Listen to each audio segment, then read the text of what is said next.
हरिः श्रीं श्रीगुरुभ्यो नमः। समस्तगुरुभ्यो नमः। सर्वैर्गिरीन्द्रसदनैः मदनोऽपि दारैः दूरीकृतश्च बदरीपुरवासिभिस्त्वैः यस्याश्रयात् सकलदैवतदैवतेशं व्यासं सुशान्तमनिशं मनसा स्मरामि। आचार्यः पवनोऽस्माकम् आचार्याणि च भारती देवो नारायणः श्रीशः देवी मङ्गलदेवता। वन्दे हृषीकेशमथोन्द्रसिंहं जनार्दनं चिन्तयधीरूपेन्द्रं श्रीवामनं संस्मर विष्णुमेमि श्रीराममञ्चे अहमधोक्षजं च रमानिवासोचितवासभूमिः सन्न्यायरत्नावलिजन्मभूमिः वैराग्यभाग्यो मम पद्मनाभतीर्थामृताब्धिः भवताद्विभूत्यै। विश्वोत्तमं हरिं श्रीशं विश्वजीवोत्तमानिलं विश्वोत्तमगुणाकारं विश्वोत्तमयतिं श्रये अशेषवेदान्तकृतान्तसारव्याख्याविहारान् हरिभक्तिसिन्धून् त्रिविक्रमार्यान् परमान् गुरून् मे नारायणार्यांश्च गुरून् नमामि। माङ्गल्यप्रदते मनोहरगिरा मुग्धास्मि सेयं तव श्रीमत्पादसरोजयोः सुभग गोविन्दार्य मे मानसं माद्यद्यद्यपि चञ्चरीकति सदा हृन्मन्दिरं पावयन् ईशावास्यमदो विधेहि भगवद्भक्तिं प्रदेहि स्थिराम्।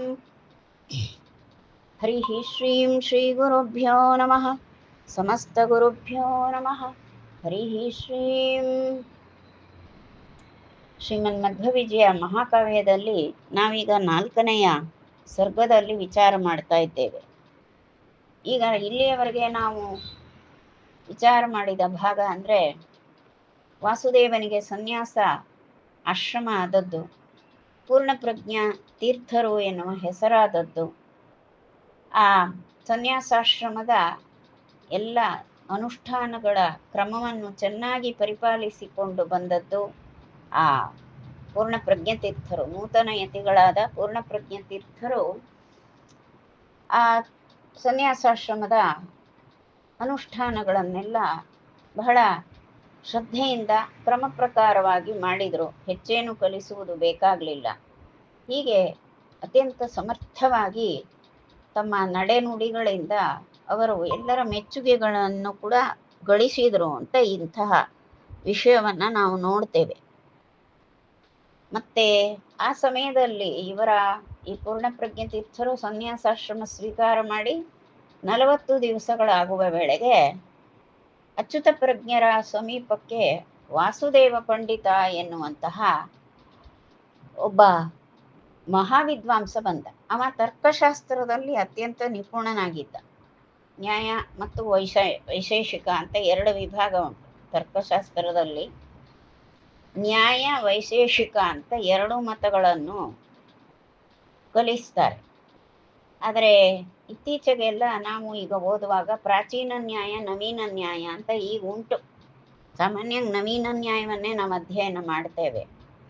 ಬೇಕಾದರೆ ಪ್ರಾಚೀನ ನ್ಯಾಯವೂ ಉಂಟು, ಅದನ್ನು ಕಲಿಬಹುದು. ಕಲಿಸುವವರು ಇರ್ತಾರೆ, ಕಡಿಮೆ ಜನ.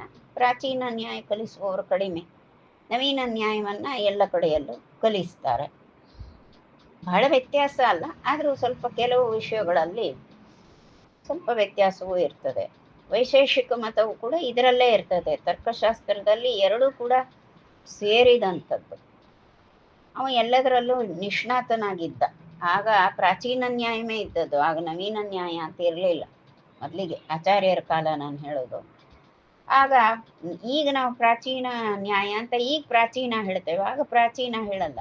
ನ್ಯಾಯ ಅಂದರೆ ನ್ಯಾಯ ಅಷ್ಟೇ. ನ್ಯಾಯಶಾಸ್ತ್ರ, ವೈಶೇಷಿಕ ಶಾಸ್ತ್ರ, ಅದಕ್ಕೆ ಸಂಬಂಧಿಸಿ ಅನೇಕ ವಿಷಯಗಳ ಬೇರೆ ಬೇರೆ ಶಾಸ್ತ್ರಗಳು ಗೊತ್ತಿರಲೇಬೇಕಾಗ್ತದೆ. ಹಾಗೆ ಒಳ್ಳೆ ವಿದ್ವತ್ತನ್ನು ಪಡೆದಂತಹ ಮಹಾವಿಶಾರದನಾದಂತಹ ವಾಸುದೇವ ಪಂಡಿತ ಎನ್ನುವಂತಹ ಒಬ್ಬ ವಾದಿ.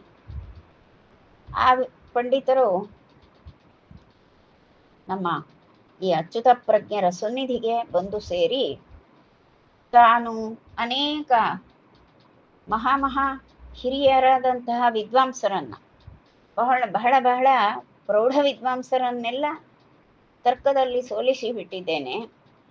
ತರ್ಕದಲ್ಲಿ ಚೆನ್ನಾಗಿ ಅವರನ್ನೆಲ್ಲ ಸೋಲಿಸಿ ಜಯಪತ್ರಗಳನ್ನೆಲ್ಲ ಬರೆಸಿಕೊಂಡು ಬಂದಿದ್ದೇನೆ. ಈಗ ನಿಮ್ಮಲ್ಲಿ ವಾದ ಮಾಡಬೇಕು ಅಂತ ಬಂದಿದ್ದೇನೆ ಅಂತ ಆ ವಾಸುದೇವ ಪಂಡಿತ ಹೇಳಿದ್ದು. ಅಷ್ಟು ವಿಷಯವನ್ನು ಮಾತ್ರ ಹೇಳಿದ್ದಾರೆ. ಆ ನಂತರದಲ್ಲಿ ನಮಗೆ ಅದರ ಮುಂದುವರಿಕೆ ಮುಂದೆ ಬರ್ತದೆ. ಅದರ ಮುಂದುವರಿಕೆ ಇಲ್ಲಿಲ್ಲ. ಮುಂದೆ ಏನು ಮುಂದುವರೆಯುವುದು ಹೇಗೆ ಅನ್ನೋದನ್ನು ಮುಂದೆ ಹೇಳ್ತಾರೆ. ಅಷ್ಟರೊಳಗಾಗಲೇ ಇಲ್ಲಿ ವಾಸುದೇವ ಏನು ಈ ಪೂರ್ಣಪ್ರಜ್ಞ ತೀರ್ಥರಾಗಿದ್ದರು. ಈ ಪೂರ್ಣಪ್ರಜ್ಞ ತೀರ್ಥರ ವಿದ್ಯಾಭ್ಯಾಸ ಸಂಬಂಧಿ ವಿಷಯಗಳನ್ನು ವರ್ಣಿಸ್ತಾ ಇದ್ದಾರೆ. ಹಾಗೆ ಹೇಳುವಾಗ ಇವರು ಅಚ್ಯುತ ಪ್ರಜ್ಞ ತೀರ್ಥರಿಗೆ ಅತ್ಯಂತ ಪ್ರೀತಿ ಪೂರ್ಣಪ್ರಜ್ಞ ತೀರ್ಥರ ಬಗ್ಗೆ. ಇವರನ್ನು ಮಹಾವಿದ್ವಾಂಸರನ್ನಾಗಿ ಮಾಡಬೇಕು ಎನ್ನುವಂತಹ ಅಪೇಕ್ಷೆ ಇತ್ತು, ಬಹಳ ಅಕ್ಕರೆ ಇತ್ತು, ವಾತ್ಸಲ್ಯ ಇತ್ತು ಶಿಷ್ಯನಿಗೆ. ಇನ್ನೂ ಸಣ್ಣ ಹುಡುಗ, ನೂತನ ಯತಿ, ಬಹಳ ಚುರುಕಾಗಿದ್ದಾನೆ. ಏನನ್ನು ಹೇಳಿದರೂ ಒಮ್ಮೆ ಹೇಳಿಬಿಟ್ರೆ ಸಾಕಾಗ್ತದೆ, ತಿಳಿದು ಬಿಡ್ತಾನೆ. ಹೀಗಾಗಿ ಇವನಿಗೆ ಒಳ್ಳೆ ರೀತಿಯ ವಿದ್ವತ್ತನ್ನು ಇವನಿಗೆ ನಾನು ಕೊಡಬೇಕು ಎನ್ನುವಂಥ ಅಪೇಕ್ಷೆ ಗುರುಗಳಾದಂಥ ಅಚ್ಯುತ ಪ್ರಜ್ಞರಿಗೆ ಇದ್ದಿತ್ತು. ಇದು ಸ್ವಭಾವ ಸಹಜವಾದದ್ದು. ಅದಕ್ಕಾಗಿ ಅವರು ಆಗಿನ ದಿನಗಳಲ್ಲೆಲ್ಲ ಪ್ರಚಲಿತವಿದ್ದಂತಹ ವೇದಾಂತವನ್ನು ಪಾಠ ಮಾಡ್ತಾರೆ. ಅದು ಯಾವುದು ಅಂದರೆ ಅದ್ವೈತ ವೇದಾಂತವೇ. ಆಗ ವೇದಾಂತ ನಮ್ಮ ಕರಾವಳಿಯಲ್ಲೆಲ್ಲ ಅದ್ವೈತ ವೇದಾಂತವೇ ಪ್ರಬಲವಾಗಿದ್ದದ್ದು. ಏಕೆಂದರೆ ಕೇರಳದಲ್ಲಿ ಅದ್ವೈತ ವೇದಾಂತ ಹುಟ್ಟಿದ್ದು ಕೇರಳದಲ್ಲಿ. ಶಂಕರಾಚಾರ್ಯರು ಕೇರಳದವರು. ಕಾಲಡಿ ಎನ್ನುವಂತಹ ಒಂದು ಗ್ರಾಮ, ಅಲ್ಲಿ ಜನಿಸಿ ಅವರು ಸಣ್ಣ ವಯಸ್ಸಿನಲ್ಲೇ ಬಹಳ ಇಡೀ ದೇಶವನ್ನು ಸುತ್ತಾಡಿ ಈ ಮಾಯಾವಾದವನ್ನು ಬಹಳ ಹರಡಿದವರು. ಹಾಗಾಗಿ ಮಾಯಾವಾದವೇ ಈ ಕರಾವಳಿಯಲ್ಲೆಲ್ಲ ಪ್ರಚಲಿತವಾಗಿದ್ದದ್ದು. ಅದರಲ್ಲಿ ಪ್ರಮುಖವಾದಂತಹ ಗ್ರಂಥ ಯಾವುದು ಅಂದರೆ ಇಷ್ಟಸಿದ್ಧಿ ಎನ್ನುವಂಥದ್ದು. ಆ ಇಷ್ಟಸಿದ್ಧಿ ಗ್ರಂಥವನ್ನು ಎಲ್ಲರೂ ಕಲಿತಿದ್ರು. ಹಾಗಾಗಿ ವೇದಾಂತಕ್ಕೆ ಇಷ್ಟಸಿದ್ಧಿಯನ್ನು ಕಲೀಲೇಬೇಕಾಯ್ತಾ. ಹಾಗಾಗಿ ಅದನ್ನು ಪಾಠ ಮಾಡಲಿಕ್ಕೆ ಅಂತ ಅಚ್ಯುತ ಪ್ರಜ್ಞರು ಕುಳಿತುಕೊಂಡ್ರು. ಸರ್ವಜ್ಞನಾದ ಈ ಸರ್ವಜ್ಞರಾಗಿರುವಂಥ ಪೂರ್ಣಪ್ರಜ್ಞರಿಗೆ ಅದರ ಎಲ್ಲವೂ ಗೊತ್ತಿದೆ. ಅದು ಇಷ್ಟಸಿದ್ಧಿ ಎಂಥ ಗ್ರಂಥ ಅಂತ ಗೊತ್ತುಂಟು. ಹಾಗಾಗಿ ಅವರು ಅದನ್ನು ತಿಳಿದವರಾದ್ರಿಂದ ಅದರಲ್ಲಿ ನಿರಾದರೇಣಾಪಿ ಅಂತ ಹೇಳ್ತಾರೆ. ಅದರಲ್ಲಿ ಅನಾದರ ಇತ್ತು. ಯಾರಿಗೆ? ಪೂರ್ಣಪ್ರಜ್ಞರಿಗೆ ಆ ಇಷ್ಟಸಿದ್ಧಿ ಗ್ರಂಥದಲ್ಲಿ ಅನಾದರ ಇತ್ತು. ಆ ವಾದ ಯಾವುದು ಇವರಿಗೆ ಸೇರುವಂಥದ್ದಲ್ಲ. ಯಾಕೆ? ಶ್ರುತಿ ವಿರುದ್ಧ ಅಂತ. ಶ್ರುತಿ ತಾತ್ಪರ್ಯಕ್ಕೆ, ಶ್ರುತಿಯ ಯಥಾರ್ಥ ತಾತ್ಪರ್ಯ ಏನಿರ್ತದೋ ಅದಕ್ಕೆ ವಿರುದ್ಧವಾಗಿ ಈ ಇಷ್ಟಸಿದ್ಧಿ ಗ್ರಂಥದ ವಿಷಯಗಳು ಉಂಟು. ಶ್ರುತಿ ವಿರುದ್ಧವಾಗಿರುವುದನ್ನು ಯಾರು ಕೂಡ ಎಂದೂ ಅದನ್ನು ಗ್ರಹಣ ಮಾಡಲೇಬಾರದು. ಅದರಲ್ಲಿ ಪೂರ್ಣಪ್ರಜ್ಞ ತೀರ್ಥರಿಗೆ ಅನಾದರವೇ ಇತ್ತು. ಆದರೆ ಮಹಾತ್ಮ ಈ ರೀತಿ ಇದ್ದರೂ ಕೂಡ ನಿರಾದರೇಣಾಪಿ ಮಹಾತ್ಮನಾಮುನ. ಆದರೆ ಏನು ಮಾಡೋದು? ಗುರುಗಳು ಹೇಳ್ತಾರೆ. ಗುರುಗಳು ಗುರುಸ್ಥಾನೀಯರೊಬ್ಬರು ಕೂತ್ಕೊಂಡು ಗುರುಗಳಾದವರೊಬ್ಬರು ಪಾಠ ಹೇಳ್ತೇನೆ ಎಂದಾಗ ಬೇಡ ಸ್ವಾಮಿ ಅದು ಹೇಳಬೇಡಿ ಅಂತೆಲ್ಲ ವಿರೋಧಿಸ್ಲಿಕ್ಕೆ ಬರುವುದಿಲ್ಲ. ಹಾಗಾಗಿ ವಿರೋಧಿಸಲಿಲ್ಲ, ಸುಮ್ಮನೆ ಪಾಠವನ್ನು ಕೇಳಿದರು. ಎಲ್ಲ ಗ್ರಂಥಗಳನ್ನು ಹೇಳಬೇಕಾದರೆ ಪ್ರಾರಂಭದಲ್ಲಿ ಎಲ್ಲ ಗ್ರಂಥಗಳಿಗೂ ಸರ್ವಶಾಸ್ತ್ರಗಳಲ್ಲಿ ಇರುವಂಥ ನಿಯಮ ಅಂದರೆ ಮಂಗಲಾಚರಣ ಪದ್ಯ. ಎಲ್ಲ ಕಡೆ ಮಂಗಲಾಚರಣೆಯನ್ನು ಮಾಡ್ತಾರೆ. ಯಾಕೆ ಅಂದರೆ ಪ್ರಾರಂಭ ಮಾಡಿದಂತಹ ಗ್ರಂಥ ನಿರ್ವಿಘ್ನವಾಗಿ ಪರಿಸಮಾಪ್ತಿಯನ್ನು ಹೊಂದಬೇಕು. ಕೊನೆಯ ವರ್ಣದವರೆಗೆ, ಪ್ರಾರಂಭ ಮಾಡಿದಂತಹ ಮೊದಲನೇ ವರ್ಣದಿಂದ ಕೊನೆಯ ವರ್ಣದವರೆಗೆ ಹೇಳಬೇಕಾದ ವಿಷಯವನ್ನು ಸಮರ್ಪಕವಾಗಿ ನಿರ್ವಿಘ್ನವಾಗಿ ಹೇಳಿ ಗ್ರಂಥವನ್ನು ಪೂರೈಸಬೇಕಾಗಿದೆ. ಇದಕ್ಕಾಗಿ ದೇವತಾ ಪ್ರಾರ್ಥನಾ ರೂಪವಾದಂತಹ ಮಂಗಳವನ್ನು ಮಾಡ್ತಾರೆ. ದೇವತಾ ಪ್ರಾರ್ಥನೆ ಇಲ್ಲದೆ ಇದ್ದರೆ ವಿಷಯ ಸೂಚಿಯಾದದ್ದು ಇಡ್ತಾರೆ. ಅಂದರೆ ಯಾವ ವಿಷಯವನ್ನು ತಾವು ಹೇಳಲಿಕ್ಕಿದ್ದೇನೆ ಅಂತ ಗ್ರಂಥಕರ್ತ ಅದನ್ನು ಹೇಳೋದುಂಟು. ಕೆಲವೊಮ್ಮೆ ಹಾಗೇನಿಲ್ಲ, ಸುಮ್ಮನೆ ಒಂದು ಎಲ್ಲರಿಗೂ ಕ್ಷೇಮವನ್ನು ಬಯಸುವಂಥದ್ದು, ಒಂದು ಆಶೀರ್ವಾದಮಯವಾಗಿರುವಂಥದ್ದು, ಹೀಗೆ ಬಹುರೀತಿ ಅವರವರ ಮನೋಭಾವಕ್ಕೆ ತಕ್ಕ ಹಾಗೆ ಮಂಗಲಾಚರಣ ಶ್ಲೋಕ ಇರ್ತದೆ. ಮುಖ್ಯವಾಗಿ ದೇವತಾ ಪ್ರಾರ್ಥನೆಯೇ ಎಲ್ಲ ಕಡೆಗೂ ಕೂಡ ವಿಶೇಷವಾಗಿ ದೇವತಾ ಪ್ರಾರ್ಥನೆಯ ಮೂಲಕವಾಗೇ ಎಲ್ಲ ಕಾವ್ಯ ಗ್ರಂಥಗಳು, ಶಾಸ್ತ್ರ ಗ್ರಂಥಗಳೆಲ್ಲ ಹಾಗೆ ಹೊರಡುವಂಥದ್ದು. ಆ ಮಂಗಲಾಚರಣ ಶ್ಲೋಕವನ್ನು ಚೆನ್ನಾಗಿ ಅಧ್ಯಯನ ಮಾಡಬೇಕು. ಮಂಗಲಾಚರಣ ಶ್ಲೋಕದಲ್ಲಿ ಇಡೀ ಗ್ರಂಥದ ಸಾರ ಬಂದಿರ್ತದೆ. ಹಾಗೆ ಬಂದಿರ್ತದೆ. ಎಷ್ಟೋ ಗ್ರಂಥಗಳನ್ನು ನೋಡುವಾಗ ಗೊತ್ತಾಗ್ತದೆ. ಮುಂದೆ ಓದ್ತಾ ಓದ್ತಾ ಇದರ ಅಭಿಪ್ರಾಯ ಗೊತ್ತಾಗ್ತದೆ. ನಾನು ಅಶೇಷ ವೇದಾಂತ ಕೃತಾಂತ ಸಾರ ಅಂತ ಒಂದು ಹೇಳ್ತೇನಲ್ವ ಶ್ಲೋಕ, ಅದು ಕೂಡ ಮಂಗಲಾಚರಣ ಪದ್ಯವೇ. ಅದು ಆನಂದಮಾಲಾ ಅಂತ ಒಂದು ಗ್ರಂಥ ಉಂಟು. ಆ ಆನಂದಮಾಲಾ ಗ್ರಂಥದ ಆ ಮಂಗಲಾಚರಣ ಶ್ಲೋಕ ಅದು. ಹಾಗಾಗಿ ಅದನ್ನು ನಿತ್ಯವೂ ಅದನ್ನು ಸಂಸ್ಮರಣೆ ಮಾಡೋದು, ಯಾಕೆಂದರೆ ಅದು ಇಲ್ಲಿಗೆ ಚೆನ್ನಾಗಿ ಹೊಂದಿ ಬರ್ತದೆ ಅಂತ. ಈಗ ಇಲ್ಲಿ ಇಷ್ಟಸಿದ್ಧಿ ಗ್ರಂಥ ಪ್ರಾರಂಭ ಆಗಿದೆ. ಅದಕ್ಕೆ ಶಿಷ್ಯರೆಲ್ಲರೂ ಕೂತ್ಕೊಂಡು ಕೇಳ್ತಾರೆ. ಈಗ ನಮ್ಮ ಪೂರ್ಣಪ್ರಜ್ಞ ತೀರ್ಥರು ಕೇಳಿದರು. ಪಾಠ ಹೇಳುವಾಗ ಪಾಠ ಕೇಳಿದ ಮೇಲೆ ಶಿಷ್ಯರು ಪ್ರಶ್ನೆ ಮಾಡಬೇಕು, ಗುರುಗಳನ್ನು ವಿಮರ್ಶೆ ಮಾಡಬೇಕು. ಕೇವಲ ಅವ್ರು ಹೇಳಿದ್ದು ಇವ್ರು ಕೇಳಿದ್ದು ಅಂತ ಆಗಬಾರ್ದು. ಅಲ್ಲಿ ಕಾರ್ಯಕಾರಣ ವಿಚಾರವನ್ನು ಮಾಡುವಂಥದ್ದು. ಅದು ಹೇಗೆ ಕೂಡಿ ಬರ್ತದೆ, ನೀವು ಹೇಳುವ ವಿಷಯ ಹೇಗೆ ಹೊಂದಿ ಬರ್ತದೆ ಎನ್ನುವುದನ್ನು ಕೂಡ ಗುರುಗಳಿಗೆ ಶಿಷ್ಯರು ಕೇಳಲಿಕ್ಕೇ ಬೇಕು. ಶಾಸ್ತ್ರ ಅಂದರೆ ಅದು ಮೂಢನಂಬಿಕೆ ಅಲ್ಲ. ಶಾಸ್ತ್ರ ಅಂದರೆ ಅದು ವಿಚಾರಕ್ಕೋಸ್ಕರ ಇರುವಂಥದ್ದೇ. ಹಾಗಾಗಿ ವಿಚಾರ ವಿಮರ್ಶೆಯನ್ನು ತಪ್ಪದೇ ಶಾಸ್ತ್ರ ಗ್ರಂಥಗಳಲ್ಲಿ ಮಾಡಲಿಕ್ಕೇ ಬೇಕು. ಎಲ್ಲ ಕಡೆಯಲ್ಲೂ ನಮಗೆ ವಿಚಾರ ವಿಮರ್ಶೆ ಇರಬೇಕು. ವಿಮರ್ಶೆ ಅಂದರೆ ಆಕ್ಷೇಪಣೆ ಅಂತ ಅರ್ಥ ಅಲ್ಲ. ಕೆಲವರು ಹಾಕಿ ತಿಳ್ಕೊಳ್ತಾರೆ. ವಿಮರ್ಶೆ ಅಂದರೆ ಆಕ್ಷೇಪಣೆ ಅಂತ. ಆಕ್ಷೇಪ ಅಲ್ಲ. ಈ ಗ್ರಂಥದಲ್ಲಿ ಇಷ್ಟು ವಿಷಯ ಹೇಳಿದರೆ ಇದರಲ್ಲಿ ಇದು ಹೇಗೆ ಹೊಂದುತ್ತದೆ, ಇದನ್ನು ಹೇಗೆ ಅರ್ಥೈಸ್ಕೊಳ್ಳೋದು ಅಂತ ಕೇಳಬೇಕು. ಹಾಗೆ ಎಲ್ಲ ಗ್ರಂಥಗಳಲ್ಲೂ ಹಾಗೆ ಮಾಡ್ಕೊಳ್ಳಿಕ್ಕೆ ಬರ್ತದೆ. ಅಲ್ಲಿ ಕಾರಣವೇ ಇರ್ತದೆ. ಆ ಕೇಳಿದಾಗ ಮಾತ್ರ ಅದರ ಮತ್ತೆ ಹೂರಣವನ್ನು, ಮಂಗಲಾಚರಣದ ಹೂರಣವನ್ನು ಬಿಡಿಸ್ಲಿಕ್ಕೆ ಬರ್ತದೆ. ಒಳ್ಳೆಯ ಉದಾಹರಣೆ ಅಂದರೆ ನಮ್ಮ ಲಕ್ಷ್ಮೀ ಶೋಭಾನೆ ಎನ್ನುವ ಮಹಾಗ್ರಂಥ ವಾದಗ್ರಂಥ. ಅದು ಲಕ್ಷ್ಮೀ ಶೋಭಾನೆ ಎನ್ನುವಂಥದ್ದು ವಾದಗ್ರಂಥ. ಅದು ಕನ್ನಡದ ಗ್ರಂಥ. ಆದರೆ ಅದು ಲಕ್ಷ್ಮೀ ಶೋಭಾನೆ ಹಾಡು ಅದೊಂದು ಒಳ್ಳೆಯ ವಾದಗ್ರಂಥ. ಯಾರು ಕೂಡ ಅದನ್ನು ವಿಚಾರ ಮಾಡ್ಬೋದು. ಯಾಕೆಂದರೆ ಶಾಸ್ತ್ರತ್ವ ತುಂಬಿರುವಂತಹ ವಾದಗ್ರಂಥ. ಅದು ವಿಮರ್ಶೆ ಮಾಡಬೇಕಷ್ಟೆ. ಕಣ್ಣಿದ್ದ ಹಾಗೆ ಅದು. ಕಣ್ಣು ಎಷ್ಟು ಸ್ಫುಟವಾಗಿದೆಯೋ ಅಷ್ಟು ಚೆನ್ನಾಗಿ ಅದರ ಅರ್ಥಜ್ಞಾನ ಉಂಟಾಗುವಂಥದ್ದು.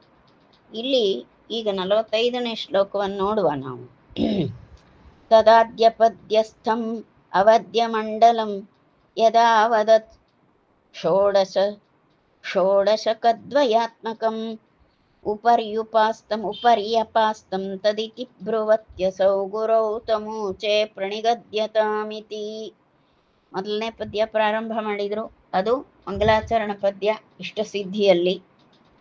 ಯಾವಾಗ ಆ ಮಂಗಲಾಚರಣವನ್ನೆಲ್ಲ ಗುರುಗಳು ಅಚ್ಯುತ ಪ್ರಜ್ಞರು ವಿವರಿಸಿ ಹೇಳಿದ್ರೋ, ಅದಾದ ಮೇಲೆ ಎಲ್ಲರನ್ನೂ ನೋಡಿದ್ರು ಒಮ್ಮೆ. ಅಂದರೆ ಯಾರಾದರೂ ಏನಾದರೂ ಅದರ ಬಗ್ಗೆ ಪ್ರಶ್ನೆ ಮಾಡ್ಬೋದು ಅಂತ.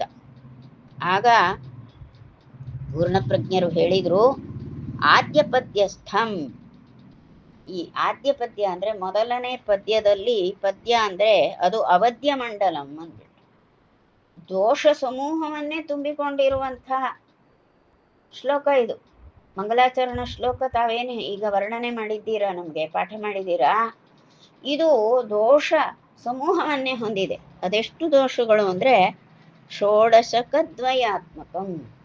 16 ಅಂದರೆ 32 ಮಹಾ ದೋಷಗಳಿಂದ 32 ದೋಷಗಳಿಂದ ತುಂಬಿರುವಂಥದ್ದು ಮೊದಲನೇ ಪದ್ಯವೇ ಹೀಗಿದೆ ಸ್ವಾಮಿ ಗ್ರಂಥದ್ದು ಅಂತ ಯಾವ ನಮ್ಮ ಪೂರ್ಣಪ್ರಜ್ಞ ತೀರ್ಥರು ಹೇಳಿಯೇ ಬಿಟ್ಟು. ಉಪರ್ಯಪಾಸ್ತಂ ತದಿತಿ ಬ್ರುವತ್ಯಸೌ. ಹಾಗಾಗಿ ಇದು ಗ್ರಹಣ ಮಾಡಲಿಕ್ಕೆ ಇದು ಗ್ರಾಹ್ಯವಾದದ್ದಲ್ಲ ಸ್ವಾಮಿ. ಮೊದಲನೇ ಪದ್ಯ ಮಂಗಲ ಪದ್ಯ ಇದೆ, ಅದರಲ್ಲಿ 32 ದೋಷಗಳಿಂದ ತುಂಬಿಕೊಂಡಿರುವಂಥದ್ದು. ಅದು ಇಷ್ಟು ದೋಷಯುಕ್ತವಾದ ಗ್ರಂಥ. ಹಾಗಾಗಿ ಅದನ್ನು ನಾವು ಸ್ವೀಕಾರ ಮಾಡಬಾರದು ಅಂತ ಖಂಡನೆ ಮಾಡಿಬಿಟ್ಟ ಈ ಹುಡುಗ. ಈ ನೂತನ ಯತಿ ಪೂರ್ಣಪ್ರಜ್ಞ ತೀರ್ಥರು ಖಂಡಿಸಿಯೇ ಬಿಟ್ರು, ಅಲ್ಲಿ ದೋಷ ಇದೆ ಅಂತ. ತದಿತಿ ಬ್ರುವತ್ಯಸೌ, ಅದು ನನ್ನ ಖಂಡನೆ ಉಂಟು ಸ್ವಾಮಿ ಇದರ ಬಗ್ಗೆ ಅಂತ ಹೀಗೆ ಪೂರ್ಣಪ್ರಜ್ಞರು ಹೇಳಿಬಿಟ್ರು. ಆಗ ಅಚ್ಯುತ ಪ್ರಜ್ಞರಿಗೆ ಹೌದಾ ಪ್ರಣಿಗದ್ಯತಾಮಿತಿ, ಹೌದಾ ಹಾಗಾದರೆ ಹೇಳಿ ನೋಡೋಣ ದೋಷಗಳು ಏನೇನು ಹೇಳಿ ನೀವು ಏನು ದೋಷ ಕಂಡಿದ್ದೀರಾ ಹೇಳಿ ಅಂತ ಅಚ್ಯುತ ಪ್ರಜ್ಞರು ಪ್ರಶ್ನೆ ಮಾಡಿದರು. ದೋಷ ಇದೆ ಅಂದರೆ ಒಪ್ಪಿಕೊಳ್ಳೋದು ಯಾರು? ಅದೇನು ದೋಷ ಅಂತ ಹೇಳಿ. ಭವತ್ ಪ್ರವಕ್ತೃತ್ವ ಸಮರ್ಥತಾ ನಮೇ ಸಕೋಪಮಿತ್ತಂ ವದತಿ ವ್ರತೀಶ್ವರೇ ಅಪೀಹ ಮಾಯಾ ಸಮಯೇ ಪಟೌ ನೃಣಾಂ ಬಭೂವ ತದ್ದೂಷಣ ಸಂಶಯಾಂಕುರಃ. ಹಿರಿಯ ಯತಿಗಳಾದಂತಹ ಅಚ್ಯುತ ಪ್ರಜ್ಞರು ತಕ್ಷಣ ಕೋಪ ಬಂತವರಿಗೆ. ಹೌದಾ, ದೋಷ ಇದೆಯಾ ಹೇಳಿ ನೋಡುವ ಅಂತ ಮಾತನ್ನು ಹೇಳಿದರು. ಇನ್ನೂ ಒಂದು ವಿಷಯ ಹೇಳ್ತೇನೆ, ನಿಮ್ಮಂಥ ಜಾಣರಿಗೆಲ್ಲ ಪಾಠ ಹೇಳುವಂಥ ಯೋಗ್ಯತೆ ನನಗಿಲ್ಲ, ನೀವು ಪಾಠ ಹೇಳುವಂತಹ ಸಾಮರ್ಥ್ಯವೇ ನನಗಿಲ್ಲ, ಬಿಡಿ, ಸಮರ್ಥತಾ ನಮೇ, ನಿಮಗೆ ಪಾಠ ಹೇಳುವಂಥ ಸಾಮರ್ಥ್ಯ ನನಗಿಲ್ಲ ಅಂತ ಸಕೋಪಂ, ಕೋಪಪೂರ್ಣರಾಗಿ ಗುರುಗಳು ಪೂರ್ಣಪ್ರಜ್ಞರಿಗೆ ಹೇಳಿಬಿಟ್ರು. ಈ ರೀತಿ ವದತಿ ವ್ರತೀಶ್ವರೇ, ಆ ಹಿರಿಯ ಯತಿವರ್ಯರಾದಂತಹ ಅಚ್ಯುತ ಪ್ರಜ್ಞರು ಈ ರೀತಿ ಹೇಳಿದಾಗ ಮತ್ತೆ ಅವರೆಂಥವರವರು? ಮಾಯಾ ಸಮಯೇ ಪಟವು. ಈ ಹಿರಿಯ ಯತಿಗಳಾಗಿರುವಂತಹ ಅಚ್ಯುತ ಪ್ರಜ್ಞರು ಮಾಯಾ ಮತದಲ್ಲಿ ಬಹಳ ಪಟುಗಳಾಗಿದ್ದವರು, ಅದ್ವೈತವನ್ನ ಚೆನ್ನಾಗಿ ಅರೆದು ಕುಡಿದವರು ಅಂತಾರಲ್ಲ ಹಾಗೆ. ಆ ಎಲ್ಲ ಮಾಯಾಮತವನ್ನ ಚೆನ್ನಾಗಿ ಆಳವಾಗಿ ತಿಳಿದವರು. ಹಾಗಾಗಿ ಇಷ್ಟು ಸಿದ್ಧಿ ಗ್ರಂಥವನ್ನು ಹೇಳ್ತಾರೆ. ವೇದಾಂತ ಕಲಿಸ್ಬೇಕಲ್ಲ, ವೇದಾಂತವೇ ಪ್ರಮುಖ ಯತಿಗಳಿಗೆ, ಹಾಗಾಗಿ ಕಲಿಸಿದರು. ಈ ಹುಡುಗ ಹೀಗೆ ಹೇಳುವಾಗ ಬೇಸರ ಆಯ್ತು ಅವ್ರಿಗೆ, ಬಹಳ ಕೋಪ ಬಂತು. ನಿಮಗೆ ಪಾಠ ಹೇಳೋ ಸಾಮರ್ಥ್ಯ ನಮಗಿಲ್ಲ, ನೀವೀಗ ಅಡ್ಡ ಮಾತಾಡ್ತೀರಿ, ನಾವೇನು ಹೇಳಿದ್ರು ಅದಕ್ಕೆ ಪ್ರಶ್ನೆ ಮಾಡ್ತೀರಿ ನೀವು, ಯಾವುದು ಇದು ನಿಮ್ಗೆ ಒಪ್ಪಿಗೆ ಆಗ್ತಾ ಇಲ್ಲ, ನನಗೆ ಸಾಮರ್ಥ್ಯ ಇಲ್ಲಪ್ಪ ನಿಮ್ಗೆ ಪಾಠ ಆಗುವುದಿಲ್ಲ ಅಂತ ಹೇಳಿ ಜೋರಾಗಿ ಹೇಳಿದರು. ಯಾವಾಗ ಈ ರೀತಿ ಅಲ್ಲಿ ಆ ಗುರುಗಳು ಕೋಪವನ್ನು ಮಾಡಿಕೊಳ್ತಾರೆ, ಮತ್ತೆ ಅದರಲ್ಲಿರುವ ದೋಷಗಳನ್ನ ಈ ನೂತನ ಯತಿ ಹೀಗೆ ಹೇಳ್ತಾರೆ ಅಂದರೆ, ಈಗಾಗಲೇ ಈ ಪೂರ್ಣಪ್ರಜ್ಞ ತೀರ್ಥರು ವಾಸುದೇವ ಅನ್ನೋ ಹೆಸರಿನಲ್ಲಿ ಪೂರ್ವಾಶ್ರಮದಲ್ಲಿದ್ದಾಗಲೇ ವಾಕ್ಪಟು. ಅಂತಹ ವಾಕ್ಪಟು ಮತ್ತೆ ಕಾರ್ಯಕಾರಣ ಭಾವವನ್ನು ತೋರಿಸಿ ಮಾತಾಡುವಂಥವರು, ಸುಮ್ಮನೆ ಏನೋ ಉಂಟು ಅಂದರೆ ಒಪ್ಪುವವರಲ್ಲ, ಕಾರಣವನ್ನು ಕೊಟ್ಟು ಮಾತಾಡುವಂಥವ್ರು. ಹಾಗೆ ಸತರ್ಕ ಮಾತಾಡುವಂತಹ ವಾಕ್ಪಟು ಆದ್ದರಿಂದ ಅವರ ಮಾತಿನಲ್ಲಿ ಎಲ್ಲರಿಗೂ ಕೂಡ ಆದರ ಉಂಟಾಯಿತು. ಹೀಗಾಗಿ ಆಗ ಅಲ್ಲಿದ್ದಂತಹ ಜನರಿದ್ರಲ್ಲ, ಬಹುಜನ ಬರ್ತಿದ್ರು ಪಾಠಕ್ಕೆ, ಬ್ರಾಹ್ಮಣರೆಲ್ಲ ಅಲ್ಲಿ ಸೇರ್ತಾ ಇದ್ದಿದ್ದು. ಈಗ ಶಾಸ್ತ್ರ ಪಾಠ ಅಂದ್ರೆ ಕಲಿಯೋರೇ ಇಲ್ಲ, ಒಬ್ಬೊಬ್ಬರ ಮನೆ ಗಂಡು ಮಕ್ಕಳು ಇದ್ರೆ ಹೋಗಿ ತಾಯಿ ತಂದೆ ಆ ಹುಡುಗನಿಗೆಲ್ಲ ನಮಸ್ಕಾರ ಮಾಡಿ ಬೇಡಬೇಕು, ಸ್ವಾಮಿ ನಮ್ಮ ವಿದ್ಯಾಪೀಠ ಇದೆ, ಮಕ್ಕಳು ಬೇಕು ಅಲ್ಲಿಗೆ, ನಿಮ್ಮ ಮಗನನ್ನು ಕೊಡಿ, ನಾವು ಇಂಗ್ಲೀಷು ವಿದ್ಯೆನೂ ಕಲಿಸ್ತೇವೆ, ಮುಂದೆ ಉದ್ಯೋಗ ಕೊಡ್ತೇವೆ, ಅವ್ರ ಜೀವನ ರೂಪಿಸ್ತೇವೆ, ಕೊಡಿ ನೀವು ಅಂತ ಕೇಳ್ಕೊಳ್ಬೇಕು. ಇದೀಗಲ್ಲ, ಒಂದು 40 ವರ್ಷಗಳಿಂದಲೂ ಈ ರೀತಿ ಗಂಡು ಮಕ್ಕಳ ತಾಯಿ ತಂದೆಗಳನ್ನ ಸ್ವಾಮಿಗಳು ನಮ್ಮಂಥ ಹೀಗೆ ಬಡಜನ ಹೋಗಿ ಕೇಳಿದುಂಟು. ನಾನು ಚೆನ್ನಾಗಿ ಬೈಸ್ಕೊಂಡು ಬಂದಿದ್ದೇನೆ, ಬಹಳ ಜನರ ಹತ್ರ ನಿನಗೆ ಬಾಯಿ ಮುಚ್ಕೊಂಡು ಇರೋಕ್ಕಾಗಲ್ವ, ಹೋಗಚ್ಚೆ ಅಂತ ಬೈದು ಕಳಿಸಿದ್ದಾರೆ. ವ್ಯರ್ಥವಾಗಾದ್ರೂ ಹುಡುಗರು ಕಾಲ ಕಳೀತಾರೆ, ಶಾಸ್ತ್ರವಿದ್ಯೆ ಬರುವುದಿಲ್ಲ ಅವರು. ಯಾಕೆಂದ್ರೆ ಅವ್ರಿಗೇನೋ ಭ್ರಮೆ, ಇನ್ನೆಲ್ಲೋ ದೊಡ್ಡ ಉದ್ಯೋಗ ಮಾಡಿ ಬಿಡ್ತಾನೆ ಮಗ, ಇಲ್ಲಾದರೆ ಜುಟ್ಟು ಜನ್ವಾರ ಇರ್ತದೆ, ಶಾಸ್ತ್ರ ಕಲ್ತ್ರೆ ಏನು ಗೌರವ ಅಲ್ಲ, ಏನನ್ನು ಮಾಡಬೇಕು, ಆಫೀಸರ್ ಆಗಿಬಿಡ್ಬೇಕು ಅಂತ. ಅದೆಲ್ಲ ವಿಚಾರ ಮಾಡಿದವರು ಇವತ್ತೇನೂ ಆಗಲಿಲ್ಲ, ಅದನ್ನೆಲ್ಲ ನೋಡಿದ್ದಾಗಿದೆ. ಹಾಗೆ ಅಂದರೆ ಆ ದಿವಸ ಹಾಗಲ್ಲ, ವಿದ್ಯೆ ಅಂದರೆ ಶಾಸ್ತ್ರವಿದ್ಯೆ. ಹಾಗಾದ್ರೆ ಅನಂತೇಶ್ವರ ದೇವಸ್ಥಾನದ ತುಂಬ ಎಲ್ಲ ವಯಸ್ಸಿನ ಜನರು ಇರ್ತಿದ್ರು, ಒಟುಗಳಂತೂ ಇರ್ತಿದ್ರು, ಎಲ್ಲರೂ ಕೂಡ ಈ ಮಾತುಗಳನ್ನು ಕೇಳ್ತಾ ಇದ್ದಾರೆ. ವಾಸುದೇವ ಅಲ್ಲ, ಪೂರ್ಣಪ್ರಜ್ಞ ತೀರ್ಥರಂತೂ ಸ್ಪಷ್ಟವಾಗಿ ದೋಷೋದ್ಧಾರ ಮಾಡಿ ಎಲ್ಲ ಹೇಳಿಬಿಟ್ರು. ಯಾವಾಗ ದೋಷೋದ್ಘಾಟನೆ ಮಾಡಿದ್ರೋ ಗುರುಗಳಿಗೆ ಸಿಟ್ಟು ಬಂತು. ಎಲ್ಲರ ಮನಸ್ಸಿನಲ್ಲಿ ಒಂದು ಅಂಕುರ ಉಂಟು, ಸಂಶಯಾಂಕುರ, ತದ್ದೂಷಣ ಸಂಶಯಾಂಕುರ. ಎಂತಹ ಅಂದರೆ ಒಂದು ಮೊಳಕೆ, ಅಂಕುರ ಅಂದರೆ ಮೊಳಕೆ.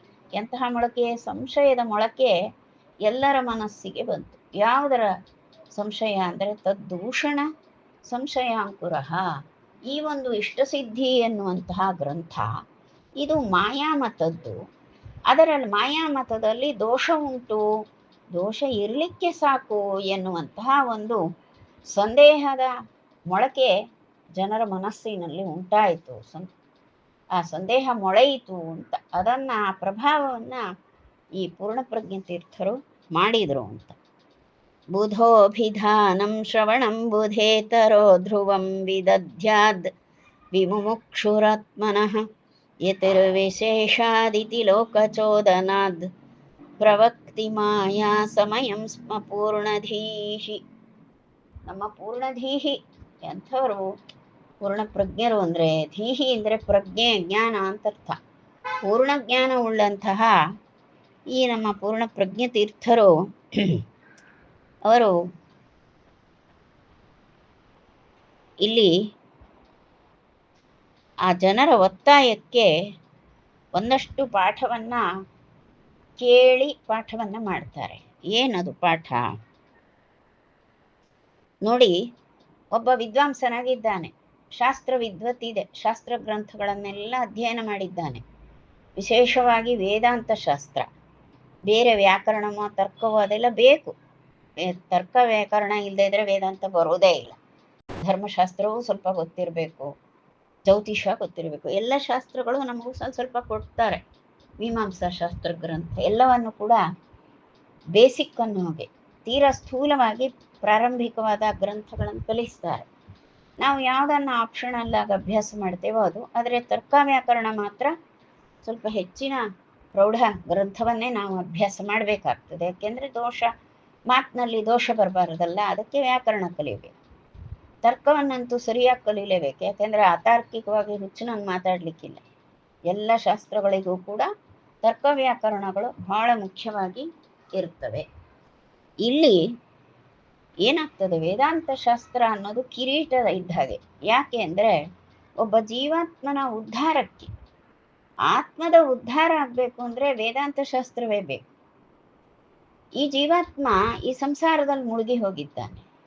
ಈ ಸಂಸಾರ ಎನ್ನುವಂಥದ್ದು ಒಂದು ಸಮುದ್ರ. ಏನು ಸಂಸಾರ ಅಂದರೆ ಸಂಸರತಿ ಇತಿ ಸಂಸಾರ.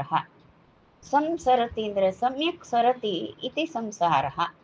ಸರತಿ ಅಂದರೆ ಸರಿದಾಡ್ತಾನೆ ಅಂತ, ಸಮ್ಯಕ್ ಅಂದರೆ ಚೆನ್ನಾಗಿ ಸರಿದಾಡ್ತಾನೆ. ಈ ಮಕ್ಕಳು ಸಾಮಾನ್ಯವಾಗಿ, ವಿಶೇಷವಾಗಿ ಹೆಣ್ಣುಮಕ್ಕಳು, ಗಂಡು ಮಕ್ಕಳು ಸೇರಿಕೊಳ್ತಾರೆ ಆಟ ಆಡೋದು. ಏನು, 4 ಮೂಲೆಯಲ್ಲಿ 4 ಜನ ನಿಲ್ಲೋದು, ಮಧ್ಯೆ ಒಬ್ಬರು ಇರ್ತಾರೆ.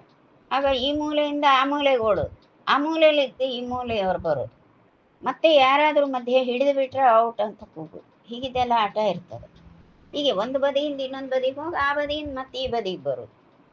ಹಾಗೆಲ್ಲ ಓಡುವ ಆಟ, ಈಸುವ ಆಟ, ಮೂಲೆಯಿಂದ ಮೂಲೆಗೆ ಸರಿದಾಡುವ ಆಟ. ಅಂದರೆ ಅಲ್ಲಿಂದ ಇಲ್ಲಿ ಹೋಗು, ಇಲ್ಲಿಂದ ಅಲ್ಲಿಗೆ ಬಾ, ಹೀಗೆ ಒಂದು ಬದಿಯಿಂದ ಇನ್ನೊಂದು ಬದಿಗೆ ತಿರುಗಾಡುವಂಥದ್ದು. ಇದು ಜೀವಾತ್ಮರೆಲ್ಲರಿಗೂ ಈ ಅಲೆಮಾರಿತನ ಇದೆ. ಏನು ಅಲೆಮಾರಿತನ? ಎಲ್ಲಿಂದ ಎಲ್ಲಿಗೆ ಹೋಗ್ತಾರೆ ಜೀವಾತ್ಮರು? ನಾವು ಸ್ವಂತ ಮನೆ ಚೆನ್ನಾಗಿದ್ದೇವೆ ಅಂತ ಭಾವನೆ ಮಾಡ್ಕೊಳ್ತೇವೆ. ಎಲ್ಲ ಭ್ರಮೆ. ಯಾಕೆ ಅಂದರೆ ಜೀವಾತ್ಮ ಹುಟ್ಟಿಯಾಗಿದೆ, ಎಲ್ಲಿತ್ತೋ ಏನೋ ಗೊತ್ತಿಲ್ಲ, ಹುಟ್ಟಿಯಾಗಿ ಹೋಗಿದೆ. ಈ ಹುಟ್ಟಿದ ಮೇಲೆ ಇದು ಸರಿದು ಸಾವಿನ ಕಡೆ ಹೋಗ್ತದೆ. ಸತ್ತ ಮೇಲೆ ಸರಿದು ಮತ್ತೆ ಹುಟ್ಟಿಗೆ ಹೋಗ್ತದೆ. ಹುಟ್ಟಿ ಸಾಯುವುದು, ಸತ್ತ ಮೇಲೆ ಹುಟ್ಟುವುದು. ಹೀಗೆ ಜನನ ಮರಣಗಳ ಮಧ್ಯೆ ಚೆನ್ನಾಗಿ ಅರೆಮಾರಿತನದಲ್ಲಿರುವಂಥವನೇ ಜೀವಾತ್ಮ. ಇದಕ್ಕೊಂದು ಕೊನೆ ಬೇಕು, ಇದಕ್ಕೆ ಮೋಕ್ಷ ಪಡಿಬೇಕು ಅಂತ ಜೀವಾತ್ಮರ ಬಯಕೆ ಇರ್ತದೆ. ಈ ಜಂಜಡ ಬೇಡ, ತನಗೊಂದು ಮೋಕ್ಷ ಬೇಕು ಅಂತ ಎಲ್ಲರಿಗೂ ಅನಿಸೋದಿಲ್ಲ. ತಾವಿದ್ದದೇ ಚಂದ ಅಂದ್ಕೊಳ್ತಾರೆ, ವಿಷಯ ಬೇರೆ. ಆದರೆ ಸ್ವಲ್ಪ ಗಂಭೀರ ಚಿಂತನೆ ಇರುವವರು ಮೋಕ್ಷದ ಅಪೇಕ್ಷೆ ಇರ್ತದೆ ಅವರಿಗೆ. ಅವರನ್ನು ಮುಮುಕ್ಷುಗಳು ಅಂತ ಕರೀತಾರೆ. ಈ ಮುಮುಕ್ಷುಗಳಾಗಿರುವವರು ಅಂದರೆ ಮೋಕ್ಷದ ಅಪೇಕ್ಷೆ ಅಂದರೆ ಈ ಜೀವಾತ್ಮ ಸಂಸಾರದಿಂದ ಬಿಡುಗಡೆಯನ್ನು ಬಯಸಬೇಕಾದ್ರೆ ಅವನಿಗೆ ಮಾರ್ಗದರ್ಶನ ಮಾಡುವವರು ಬೇಕು. ಯಾರು ಮಾರ್ಗದರ್ಶನ ಮಾಡುವವರು? ಬಿಡುಗಡೆಯ ಹಾದಿ ತೋರಿಸಬೇಕು. ಆ ಬಿಡುಗಡೆಯ ಹಾದಿ ತೋರಿಸುವವರು ಯಾರು ಅಂದರೆ ಪಂಡಿತರಾದವರು, ಶಾಸ್ತ್ರಾಧ್ಯಯನ ಮಾಡಿದವರು. ಉಳಿದವರಿಗೆ ಹೇಳಬೇಕು, ತಯಾರು ಮಾಡಬೇಕು. ನೀವಿರುವ ಕ್ರಮ ಸರಿ ಇಲ್ಲ, ನೀವು ಪ್ರಾಪಂಚಿಕ ವಿಷಯಗಳಲ್ಲಿ ವಿರಕ್ತಿಯನ್ನು ಮಾಡಬೇಕು, ಅದನ್ನು ಬಿಡಿ, ಹೀಗೆ ಭಗವದ್ ಉಪಾಸನೆಯನ್ನು ಮಾಡಿ ಅಂತ ಈ ರೀತಿಯಾಗಿ ಒಂದು ಮಾರ್ಗದರ್ಶನವನ್ನ, ಜ್ಞಾನೋಪದೇಶವನ್ನ ಪಂಡಿತರಾದವರು ಕೊಡಬೇಕು. ಹೀಗೆ ಆ ಕೇಳುವವರು ಕೂಡ, ಮೋಕ್ಷಾಪೇಕ್ಷೆ ಇರುವವರು ಶಾಸ್ತ್ರ ಶ್ರವಣ ಮಾಡಬೇಕು, ಶಾಸ್ತ್ರ ಶ್ರವಣ ಮಾಡಲೇಬೇಕು. ಮತ್ತು ಯಾರಾದರೂ ಏನು ಪಾಂಡಿತ್ಯ ಇಲ್ಲಪ್ಪ, ಅಯ್ಯೋ ಸಂಸ್ಕೃತ ಅದೆಲ್ಲ ನಮಗೇನು ಗೊತ್ತಿಲ್ಲ, ಸಂಸ್ಕೃತ ಗೊತ್ತಿಲ್ಲದಿದ್ರೆ ಬಲ್ಲವರಿಂದ ತಿಳಿಬೇಕು. ಮತ್ತು ವಿಶೇಷವಾಗಿ ಸನ್ಯಾಸಿ ಅಂತೂ ಅಧ್ಯಯನ ಮಾಡಲೇಬೇಕು, ಶಾಸ್ತ್ರದಲ್ಲೇ ಮುಳುಗಿರ್ಬೇಕು. ಸನ್ಯಾಸಿ ಆದವ ಚೆನ್ನಾಗಿ ಶಾಸ್ತ್ರ ಗ್ರಂಥಗಳನ್ನು ಅಧ್ಯಯನ ಮಾಡಿಕೊಂಡು ಮತ್ತೊಬ್ಬರಿಗೆ ಮಾರ್ಗದರ್ಶನ ಮಾಡಬೇಕು. ಅಂದರೆ ಅರಿವಿನ ಹಾದಿಯನ್ನು ತೋರಿಸ್ಬೇಕು. ಆ ಅರಿವಿನಿಂದ ಜ್ಞಾನೇನೈವ ಪರಂಪದಂ ಅಂತ, ಅರಿವಿನಿಂದ ಮೋಕ್ಷ ಉಂಟಾಗ್ತದೆ, ಪರಮಾತ್ಮನ ಪ್ರಸಾದ ಸಿಗ್ತದೆ. ಸುಮ್ಮನೆ ಸಿಗುವುದಿಲ್ಲ, ಪರಮಾತ್ಮನಲ್ಲಿ ಪ್ರೀತಿ ಇರಬೇಕು, ಪ್ರೇಮ ಭಾವ ಇರಬೇಕು, ಭಗವತ್ ಪ್ರೇಮ, ಭಗವತ್ ಸಂಬಂಧಿಯಾದಂತಹ ಜ್ಞಾನ ಮತ್ತು ಭಗವತ್ ಪ್ರೇಮ, ಇದರಿಂದ ಭಗವತ್ ಪ್ರಸಾದ ಉಂಟಾಗ್ತದೆ. ಭಗವತ್ ಪ್ರಸಾದ, ವಿಷ್ಣು ಪ್ರಸಾದ ದೇವ ಮೋಕ್ಷ ಅಂತ ಹೀಗೆ ಹೇಳುವಂಥದ್ದು. ಹೀಗಾಗಿ ವಿಶೇಷವಾಗಿ ಹೀಗೆ ಅಧ್ಯಯನ ಮಾಡಬೇಕು. ಆದರೆ ಇದಕ್ಕೆ ಶ್ರುತಿಯೇ ನಮಗೆ ಜ್ಞಾನ ಕೊಡುವಂಥದ್ದು, ಬೇರೆ ಯಾವುದು ಕೊಡುವುದಿಲ್ಲ, ಶ್ರುತಿಯನ್ನೇ ಆಶ್ರಯಿಸಬೇಕು. ಆದರೆ ಶ್ರುತಿಗೆ ವಿರುದ್ಧವಾದ ತಿಳಿದರೆ ಹಾಳಾಗಿ ಹೋಗ್ತಾರೆ ಅಷ್ಟೆ. ಶ್ರುತಿಗೆ ವಿರುದ್ಧಾರ್ಥವನ್ನ ಗ್ರಹಣ ಮಾಡ್ತಾ ಹೋದರೆ ಇಡೀ ಜೀವನವೇ ಹಾಳಾಗಿ ಹೋಗ್ತದೆ. ಇಂತಹ ಹಾಳುಗೆಡುವಂಥ ಕೆಲಸ ಮಾಡಬಾರದು. ಆದರೆ ಈಗಾಗಿ ಹೋಗಿದೆ, ಇಷ್ಟು ವರ್ಷಗಳು, ಇಷ್ಟು ನೂರಾರು ವರ್ಷಗಳು ಹೀಗೆ ಎಷ್ಟೋ ಜನ ಜೀವಾತ್ಮರು, ಸುಜೀವಿಗಳೆಲ್ಲ ಹಾಳಾಗಿ ಹೋಗಿದ್ದಾರೆ. ಅವ್ರ ಜನ್ಮ ವ್ಯರ್ಥವಾಗಿ ಹೋಗಿದೆ, ಹಾಳಾಗಿ ಬಿಟ್ಟಿದೆ. ಹಾಗಾಗಿ ಈಗ ಹೀಗಾಗಿರೋದ್ರಿಂದ ವೇದಾಂತ ಶಾಸ್ತ್ರವನ್ನು ಓದಬೇಕಿತ್ತು, ಸರಿಯಾದ ಅರ್ಥ ಬೇಕಿತ್ತು ಆಗ.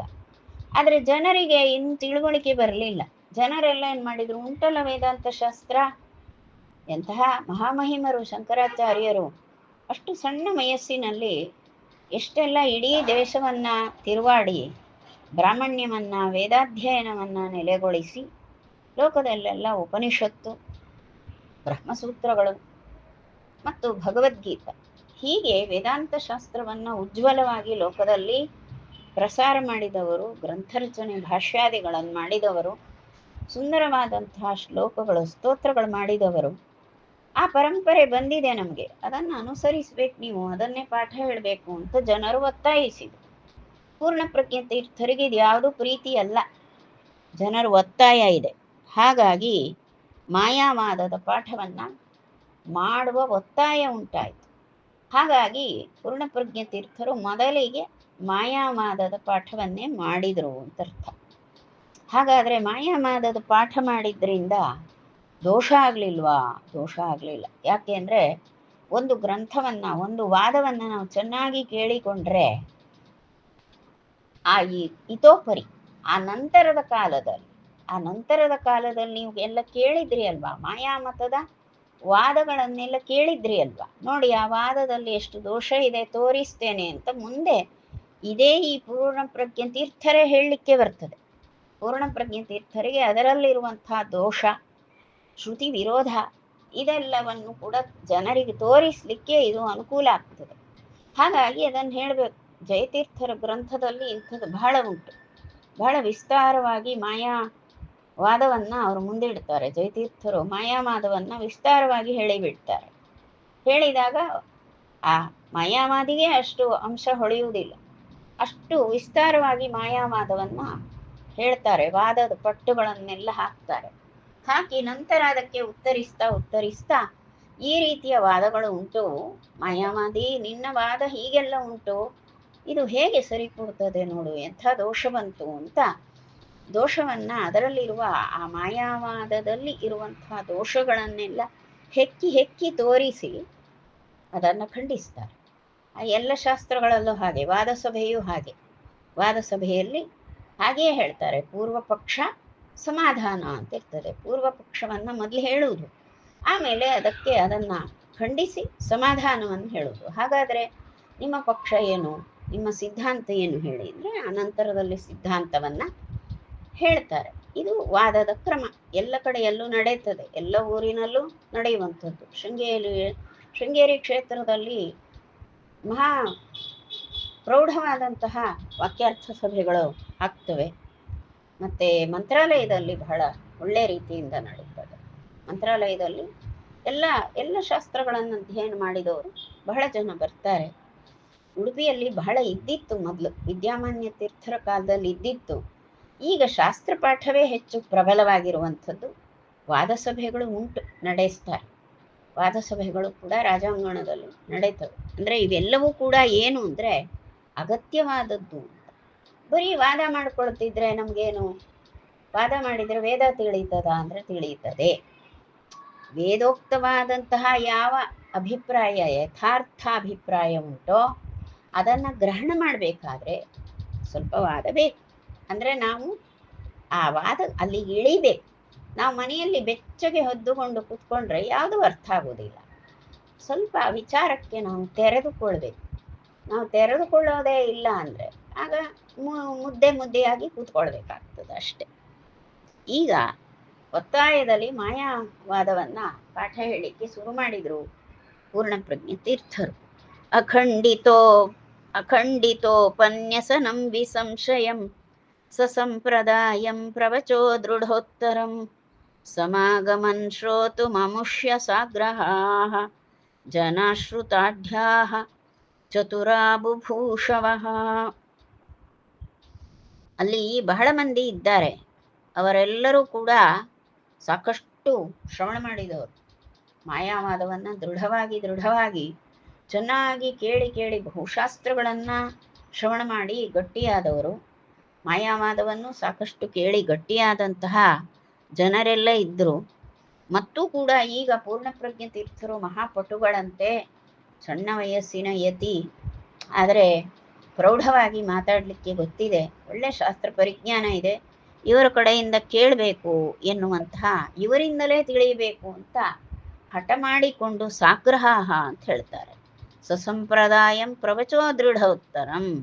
ಹಾಗಾಗಿ ಇವರ ಕಡೆಯಲ್ಲೇ ಕೇಳಬೇಕು ಅಂತ ಸಾಗ್ರಹಾಃ, ಆಗ್ರಹಪೂರ್ವಕ, ಅಂದರೆ ಪೂರ್ಣಪ್ರಜ್ಞ ತೀರ್ಥರ ಮಾತುಗಳನ್ನೇ ಕೇಳಬೇಕು ಅಂತ ಹಠ ಮಾಡಿ ಬಂದವರು ಕೆಲವರಿದ್ದರು. ಆಗ ಇವರ ಪಾಠ ನಡೆದಿತ್ತು. ಯಾರು? ಈ ಯಾವಾಗ ಶ್ರುತಾಢ್ಯಾಃ ಚತುರಾಃ ಬುಭೂಷವಃ ಅಂತ. ಹೀಗೆ ಬಹಳ ಚತುರರಾದವರು. ಶ್ರುತಾಢ್ಯಾಃ, ಶ್ರವಣ ಮಾಡಿ ಶ್ರೀಮಂತಿಕೆ, ಅಂದರೆ ಅರಿವಿನ ಶ್ರೀಮಂತಿಕೆ ಉಳ್ಳಂತಹ ಬಹಳ ಜಾಣರಾದವರು, ಪ್ರೌಢವಾದ ವಿದ್ವತ್ತು ಉಳ್ಳವರು. ಅಂಥವರೆಲ್ಲ ಈಗ ಕೇಳಬೇಕು ಎನ್ನುವಂತಹ ಅಪೇಕ್ಷೆಯಿಂದ ಈ ಪೂರ್ಣಪ್ರಜ್ಞ ತೀರ್ಥರ ಪಾಠವನ್ನು ಕೇಳಲಿಕ್ಕೆ ಬಂದು ಕೂತ್ಕೊಂಡ್ರು. ಪೂರ್ಣಪ್ರಜ್ಞ ತೀರ್ಥರ ಮಾತು ಹೇಗಿದೆ? ಅಖಂಡಿತೋಪನ್ಯಸನಂ ವಿಸಂಶಯಂ. ಪೂರ್ಣಪ್ರಜ್ಞರ ವಾದ ಕೇಳಿದರೆ ವಿಸಂಶಯಂ, ಸಂಶಯವೇ ಬರುವುದಿಲ್ಲ. ಮತ್ತೊಂದು ಸಂದೇಹ ಏಳಲಿಕ್ಕೆ ಸಾಧ್ಯವಾಗದಂತಹ ನಿಖರತೆ ಉಳ್ಳಂತಹ ಮಾತು. ಅಖಂಡಿತೋಪನ್ಯಸನಂ, ಎಲ್ಲಿಯೂ ಕೂಡ ಖಂಡವಾಗುವುದಿಲ್ಲ. ಸುಲಲಿತವಾಗಿ ವಾಕ್ಪ್ರವಾಹ ಹೋಗ್ತದೆ. ಗಂಗಾ ಪ್ರವಾಹ ಹೇಗೆ ತಡೆಯಿಲ್ಲದೆ ಹೋಗ್ತದೆ, ಹಾಗೆ ತಡೆಯಿಲ್ಲದ ಮಾತುಗಾರಿಕೆ, ನಿಸ್ಸಂದೇಹವಾದಂತಹ ಮಾತು. ಸಸಂಪ್ರದಾಯಂ, ವೈದಿಕ ಸತ್ಸಂಪ್ರದಾಯದ ಪ್ರಕಾರವಾಗಿಯೇ ಮಾತಾಡುವಂಥದ್ದು. ಖಚಿತವಾದ ದೃಢೋತ್ತರಂ, ಅಂದರೆ ದೃಢವಾದ ಉತ್ತರವನ್ನು ಕೊಡ್ತಾರೆ. ಪ್ರಶ್ನೆ ಮಾಡಿದರೆ ಉತ್ತರದ ಏನೂ ಹೇಳುವುದಿಲ್ಲ, ನಿಶ್ಚಿತವಾದಂತಹ ಉತ್ತರವನ್ನು ಕೇಳುಗರಿಗೆ ಕೊಡ್ತಾರೆ. ಈ ರೀತಿಯ ಸಂಪ್ರದಾಯಕ್ಕೆ, ಅಂದರೆ ವೈದಿಕ ಸಂಪ್ರದಾಯ, ಯಾವ ಎಲ್ಲ ಉಪನಿಷತ್ತುಗಳು, ವೇದ, ಇವುಗಳಲ್ಲಿ ವೇದೋಪನಿಷತ್ತುಗಳಿಗೆ ಸರಿಯಾಗಿ ಬದ್ಧವಾದಂತಹ ಆ ಒಂದು ಪಾಠಕ್ರಮವನ್ನು ಪೂರ್ಣಪ್ರಜ್ಞ ತೀರ್ಥರು ಅಲ್ಲಿ ನಡೆಸ್ತಾ ಇದ್ದರು. ಸಂಜೆಯ ವೇಳೆ ಪ್ರವಚನ ಉಪನ್ಯಾಸವನ್ನು ಮಾಡ್ತಿದ್ರು. ಇದೇ ಈ ಅನಂತೇಶ್ವರ ದೇಗುಲದಲ್ಲಿ ಪ್ರವಚನ ಮಾಡ್ತಾರೆ. ಜನರೆಲ್ಲ ಬರ್ಲಿಕ್ಕೆ ಶುರುವಾದರು. ಆ ಹೊಸ ಯತಿಯಂತೆ, ಇನ್ನೂ ಸಣ್ಣ ಹುಡುಗ, ಅದು ಎಷ್ಟು ಚಂದವಾಗಿ ಮಾತಾಡ್ತಾನೆ, ಎಷ್ಟು ಕೇಳಿದಷ್ಟು ಕೇಳಬೇಕು ಅನ್ನಿಸ್ತದೆ.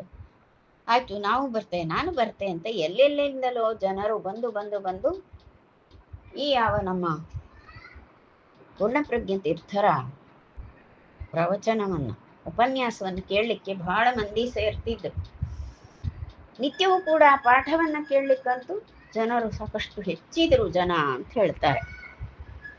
ಬ್ರಹ್ಮಾರ್ಪಣಮಸ್ತು.